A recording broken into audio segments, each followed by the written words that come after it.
Aujourd'hui 15 avril, je plante les tomates. Et si je vous dis de ne pas le faire, c'est qu'en général on attend plutôt la mi-mai et le risque des dernières gelées pour le faire. 15 avril, ce sera plutôt la date pour le faire en serre. Maintenant, si je me permets de le faire maintenant, c'est pour plusieurs raisons. Déjà en raison de ma situation géographique, alors je suis pas dans le sud de la France, mais en Normandie, très près des côtes, et de l'influence de son climat océanique. La deuxième raison, c'est qu'au cas où ça rate, j'ai beaucoup de plans d'avance. C'est des plans qui ne me coûtent pour ainsi dire rien. Je les fais dans du terreau que je fais moi-même, avec des semences que je fais moi-même, dans des godets que j'ai depuis des années. Même l'eau, c'est de l'eau de pluie que je récupère. Et le temps, comme beaucoup de Français en ce moment, j'en ai beaucoup. Troisième raison, qui dépend un peu plus du feeling, et malheureusement liée au réchauffement climatique, c'est qu'il est déjà bien difficile, en tout cas dans ma région, d'avoir une ou deux nuits de gelée au plein cœur de l'hiver.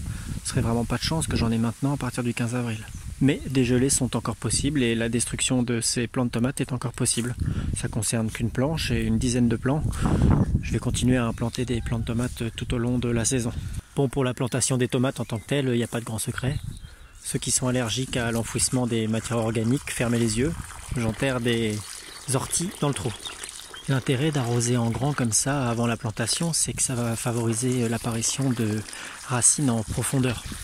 Le plant va faire ses racines en profondeur et non pas en surface. Et donc le plant sera moins dépendant s'il se passe un long temps entre deux pluies ou deux arrosages. Je recouvre de terreau pour que les racines des plants de tomates ne soient pas directement en contact avec les orties. J'enterre le plant au maximum sous les vraies feuilles et penché, ça va lui permettre de résister au vent et de former de nouvelles racines au niveau de la tige.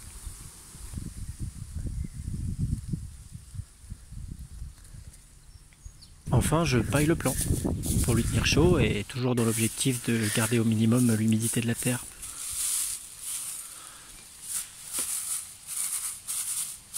Voilà, merci à tous d'avoir regardé cette vidéo. Je vous dirai bientôt dans une nouvelle vidéo si le pari a été gagnant ou non.